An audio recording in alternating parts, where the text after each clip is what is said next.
Zjawisko przestępczości handlu ludźmi jest doskonale znane policji. Jest jednym z priorytetów Komendy Głównej. W związku z tym w 2014 powołano Wydział do walki z handlem ludźmi w strukturach Biura Kryminalnego. Jednocześnie ułatwiając pracę na poziomie komend wojewódzkich policji, stworzono zespoły do spraw handlu ludźmi. Także w komendach powiatowych i miejskich jest przynajmniej po jednym funkcjonariuszu, który zagadnienie handlu ludźmi ma rozpracowane. Dodatkowo w ramach pracy komend wojewódzkich stworzono zespoły funkcjonariuszy w Wydziale Kryminalnym, osób, które zajmują się właśnie zagadnieniem handlu ludźmi, przestępstwem handlu ludźmi oraz przestępstw towarzyszących prostytucji, pedofilii czy wykorzystania seksualnego dzieci. Państwowa Inspekcja Pracy została ustanowiona organem nadzoru i kontroli przestrzegania przepisów prawa pracy, w tym bezpieczeństwa i higieny pracy oraz legalności zatrudnienia. Konwencja Międzynarodowej Organizacji Pracy nr 81 o inspekcji pracy w przemyśle i handlu daje możliwość inspektorom pracy wejścia na teren zakładów pracy i zidentyfikowania potencjalnych ofiar pracy przymusowej. Należy pamiętać o tym, że Państwowa Inspekcja Pracy nie jest organem, który został powołany do zwalczania tego przestępstwa. Niemniej jednak jesteśmy wpisani w łańcuch tych instytucji, których zadaniem jest przeciwdziałanie temu nielegalnemu procederowi. Straż Graniczna jest jednolitą, umundurowaną i uzbrojoną formacją przeznaczoną do ochrony granicy państwowej i kontroli ruchu granicznego, a także do zapobiegania i przeciwdziałania nielegalnej migracji. Te przestępstwa transgraniczne są określone w ustawie o Straży Granicznej, w naszej ustawie kompetencyjnej, bo trzeba podkreślić, że Straż Graniczna jest także organem ścigania. Jest to wąski katalog przestępstw, tak jak powiedziałem, jest to głównie organizowanie nielegalnej migracji, ale są także przestępstwa przeciwko dokumentom, także jest transport różnych rzeczy przez granicę niezgodne z przepisami, czy to będą papierosy, czy to będzie alkohol, czy to będzie broń, narkotyki, dzieła sztuki, ale także Straż Graniczna zajmuje się zwalczaniem i zapobieganiem handlowi ludźmi. Te uprawnienia zostały Straży Granicznej przyznane dosyć stosunkowo późno, ponieważ w ustawę to zostało wpisane w roku 2014, co nie oznacza, że Straż Graniczna wcześniej nie zajmowała się tego typu przestępstwami. Pierwszy raz zetknąłem się z handlem ludźmi w roku 1997. Wtedy także poznałem dziewczynę z La Strady. Fundacja La Strada od początku swojego istnienia uczy ludzi o handlu ludźmi, ponieważ wierzymy, że ludzie, którzy rozumieją i którzy wiedzą, nie zgadzają się na handel ludźmi. W tej chwili stoimy przed wyzwaniem, ponieważ okazało się, że handel ludźmi do pracy przymusowej jest znacznie trudniejszy do zrozumienia niż handel ludźmi do wykorzystania seksualnego. Zastanawialiśmy się, jak o tym opowiedzieć, i pojawił się pomysł wydarzeń artystycznych na ten temat, a dlatego różnych wydarzeń, ponieważ chcemy, żeby różni ludzie w różnym wieku, z różnych środowisk i o różnych upodobaniach artystycznych dowiedzieli się właśnie o tym, co to jest praca przymusowa. Najbardziej miarodajnym dokumentem dotyczącym zwalczania handlu ludźmi na świecie jest Trafficking in Persons Report, wydawany przez Departament Stanu Stanów Zjednoczonych. Jest to raport wydawany co roku w czerwcu, lipcu i gromadzący informacje na temat eliminowania handlu ludźmi w każdym kraju, w każdym państwie na świecie. Również każdy kraj w tym raporcie jest umieszczany w określonej grupie. Tych grup są 3 grupy. Pierwsza, druga, trzecia, przy czym w grupie pierwszej umieszczane są kraje spełniające najwyższe standardy zwalczania handlu ludźmi, w trzeciej zaś te, które tych standardów nie spełniają wcale lub spełniają je w minimalnym zakresie. Każdy kraj też zostaje opisany krótko i jest też informacja, dlaczego w tej, a nie innej grupie. I w roku 2019, po 17 latach bycia w grupie pierwszej, Polska została przesunięta do grupy drugiej. To bardzo przykre zdarzenie. Wszyscy byli naprawdę zaskoczeni tą sytuacją. Niemniej jednak stało się to faktem. Okazało się, że według Departamentu Stanu Polska nie spełnia minimalnych standardów zwalczania handlu ludźmi. Jeżeli chodzi o sytuację Polski jako kraju docelowego migracji przymusowych, można powiedzieć, że od lat utrzymywał się trend, gdzie Polska była raczej krajem tranzytu. Nie mamy tutaj bardzo dużej liczby osób przyjeżdżających z chęcią uzyskania ochrony. Właściwie można powiedzieć, że ten przyrost statystyczny osób podczas tak zwanego kryzysu uchodźczego Polski nie dotknął. Natomiast widoczne są zmiany w trendach i w ostatnich czasach zwłaszcza widzimy duży napływ osób z krajów Bliskiego Wschodu, w tym z Afganistanu. I są to osoby, które mają trudności przede wszystkim dotyczące komunikacji językowej, trudności w dotarciu do odpowiednich informacji prawnych. I w ich przypadku również szacujemy, że to ryzyko popadnięcia w sytuację właśnie przymusowej pracy również jest zdecydowanie większe. Mniej więcej 10 lat temu, 15 lat temu myślę, że był duży problem polegający na tym, że były obszary strukturalnego bezrobocia na terenie Polski. W związku z tym stosunkowo łatwo było zwerbować osoby, zwłaszcza z takich właśnie tych rejonów wysokiego strukturalnego bezrobocia, niewykwalifikowane, do pracy za granicą. To był ten mechanizm, który działał w sprawie obozów pracy we Włoszech. Jeżeli obiecało się pracę w rolnictwie za wynagrodzeniem 5 euro za godzinę, to ludzie zapożyczali się u rodziny, znajomych, rzucali wszystko i próbowali jechać do tego swojego mitycznego Eldorado na południu Włoch. W tej chwili wydaje się, że obecnie ta sytuacja w Polsce pod kątem pracy przymusowej jest lepsza. Wzrost średnich zarobków w Polsce sprawia, że już w moim przekonaniu trudniej jest werbować ludzi do pracy przymusowej za granicą. Natomiast obawiam się, że ta poprawa warunków w naszym kraju sprawia, że z kolei my w jakimś zakresie mogliśmy stać się, być może już staliśmy się państwem docelowym dla osób, które werbują do pracy w Polsce, bo jest szereg krajów również położonych stosunkowo blisko naszej granicy, w których nasze państwo jest postrzegane jako swojego rodzaju Eldorado.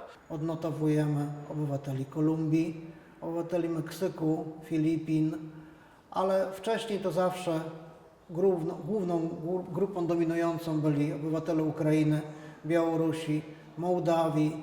Wcześniej zdarzały nam się oczywiście obywatelki i obywatele Bułgarii czy też Rumunii, ale zdarzają się także z państw afrykańskich, bo z Afryki. Kamerun, Nigeria, Sierra Leone, Gwinea to są kraje, z którymi mieliśmy styczność jako ofiary, nie tylko potencjalne ofiary handlu ludźmi, ale także zidentyfikowani wówczas w toku prowadzonych śledztw pokrzywdzeni. To jest ten odwieczny mechanizm pushing factors, pulling factors, czyli tych czynników, które istnieją w danym państwie, które wypychają ludzi ze swojego kraju w poszukiwaniu lepszego życia, takich jak trudna sytuacja ekonomiczna, sytuacja wojny, zagrożenia czy jakichś prześladowań, i z drugiej strony pulling factors, czyli tych czynników, które w kraju docelowym przyciągają nielegalnych imigrantów, które są związane z wyższym poziomem życia, z przyzwoitym poziomem ochrony prawnej, generalnie z postrzeganiem państwa jako bezpiecznego i takiego, w którym można dobrze ułożyć sobie życie. Nierzadko wyjazd z krajów ogarniętych wojną czy borykających się z dużymi trudnościami w dziedzinie praw człowieka wiąże się z koniecznością zaciągnięcia długu na cel właśnie tej podróży i opłacania różnych rzeczy, opłacania nie tylko podróży, również łapówek czy właśnie tych wspomnianych przemytników. Więc w przypadku tych osób istnieje zwiększone ryzyko, że staną się ofiarami w trakcie tej podróży albo już w kraju docelowym wykorzystania w formie pracy przymusowej. Są dwie formy wykorzystania wiodące. Forma wykorzystania seksualnego, do zmuszania do pracy seksualnej bądź zmuszania do pracy niewolniczej. W ostatnim roku odnotowaliśmy troszeczkę większą liczbę postępowań dotyczących przestępstw seksualnych. Ile jest ofiar?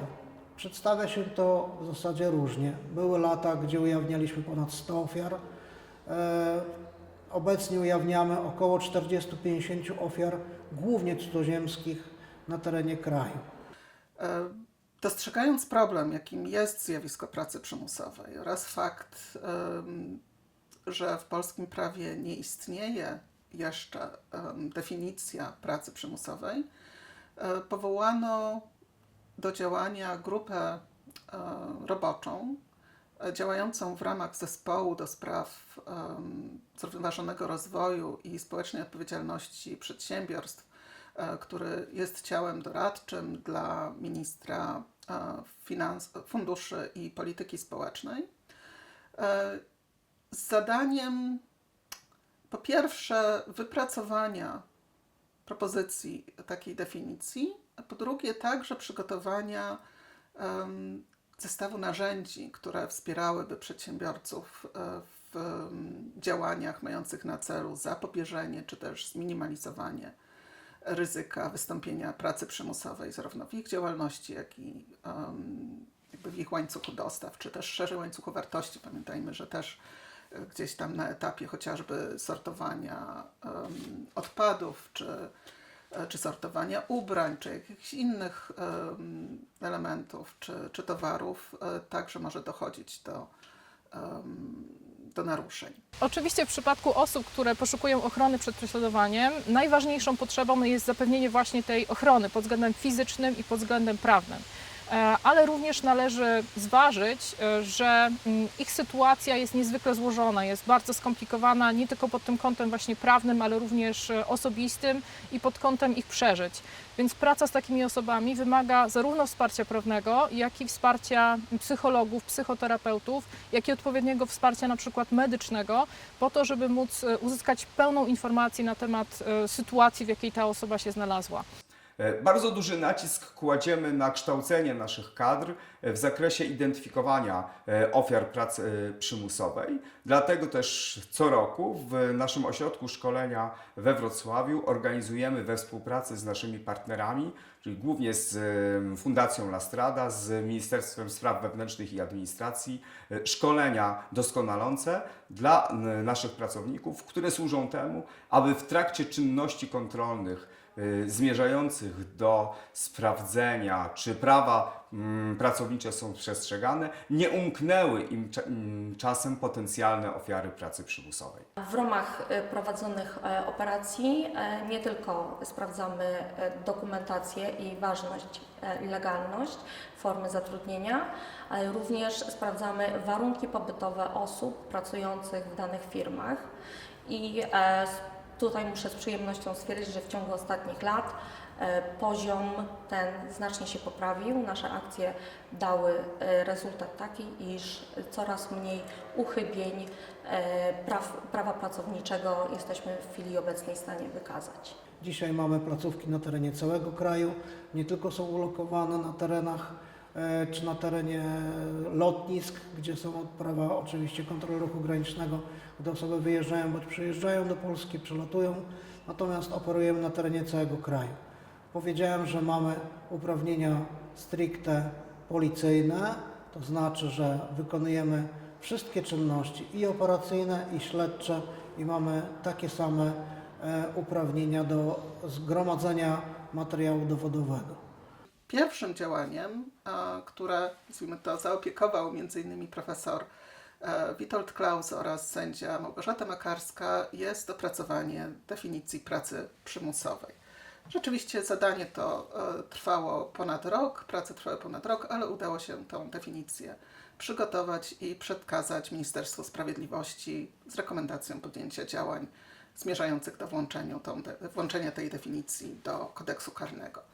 Drugim obszarem działań były działania skierowane na wypracowanie narzędzi, które będą wspierać przedsiębiorców w podjęciu konkretnych działań mających na celu po pierwsze zidentyfikowanie ryzyka występowania pracy przymusowej zarówno w ich działalności, jak i w ich łańcuchu dostawczym, ale także narzędzi, które pozwolą to ryzyko zminimalizować bądź też całkowicie wykluczyć. Chcemy zbudować kapitał społeczny, chcemy, żeby świadomość tego, że praca przymusowa jest czymś nie do przyjęcia, że ona nie tylko jest szkodliwa dla jednostek, które jej podlegają, ale że również jest szkodliwa dla nas społecznie, ponieważ dzieje się zbrodnia, a my na nią przyzwalamy. I żeby ten kapitał zbudować, chcemy, żeby ludzie się dowiadywali o pracy przymusowej, żeby rozumieli, na czym ona polega i żeby się na nią nie zgadzali. Oczywiście jest to pogląd optymistyczny, że jeżeli się dowiedzą, to nie będą się na nią zgadzali, ale może natura ludzka nie jest taka zła.